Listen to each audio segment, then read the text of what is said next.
Break के बाद इस्तकबाल। प्रशांत किशोर सियासी मैदान में उतर सकते हैं, उनके ताजा ट्वीट से यही इशारा मिलता है। प्रशांत किशोर ने लिखा है कि जमहूरियत में बामाने शराकतदारी और अवाम दोस्त पॉलिसी साजी में मदद करने की मेरी तलाश उतार चढ़ाव से पुर रही है। अब मसाइल स्वराज के रास्ते को सही तरीके से समझने के लिए रियल मास्टरी यानी अवाम के बीच जाने का वकार आ गया है। इसकी शुरुआत बिहार से होगी।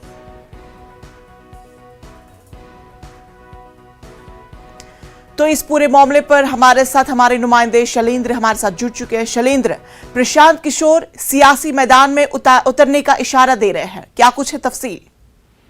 बिल्कुल, देखिए, प्रशांत किशोर ने जो आज ट्वीट किया है वो साफ तौर पर इशारा करता है कि बिहार की सियासत में प्रशांत किशोर ने कदम रख दी है। खासतौर पर इसके पहले भी प्रशांत किशोर ने इस अपनी अभियान को चलाया था, बात बिहार की। आपको याद होगा कि उस वक्त भी उन्होंने बिहार के गैर राजनीतिक जो लोग हैं उन्हें अपने इस अभियान से जोड़ने की बात कही थी, और फिर से वो स्वराज और सुशासन की बात कर रहे हैं।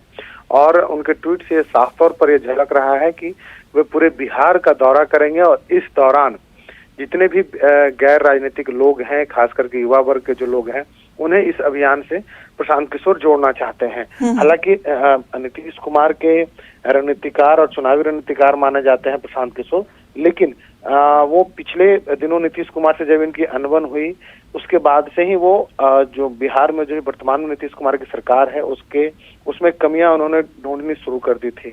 और अब जब कोरोना की रफ्तार थमी है उसके बाद फिर से एक बार प्रशांत किशोर बिहार में एक्टिव होना चाह रहे हैं, और इसी की शुरुआत वो कर रहे हैं। हालांकि प्रशांत किशोर ने अभी तक साफ साफ कुछ नहीं कहा है कि वो राजनीतिक दल अपना बनाएंगे या फिर किसी दूसरे राजनीतिक दल के साथ मिलकर वो काम करेंगे, लेकिन माना जा रहा है कि फिलहाल जो बिहार की परिस्थितियां हैं बाकी दलों से जो प्रशांत किशोर के संबंध है उससे देखते हुए कहा जा सकता है कि प्रशांत। शैलेंद्र, आपसे जानना चाहेंगे कि अगर शैलेंद्र आप मेरी आवाज सुन पा रहे हैं?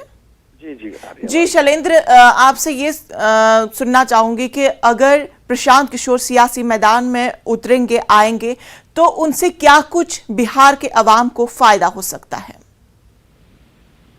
देखिए, प्रशांत किशोर के आने से बिहार के अवाम को क्या फायदा होगा ये तो अभी कह पाना बहुत ही मुश्किल है, लेकिन प्रशांत किशोर युवाओं की सोच को लेकर के मैदान में आना चाहते हैं। और जाहिर सी बात है कि जब युवा किसी के साथ यदि मिलता है या उसके साथ काम करता है तो जाहिर सी बात है कि कुछ न कुछ फायदा जरूर होगा।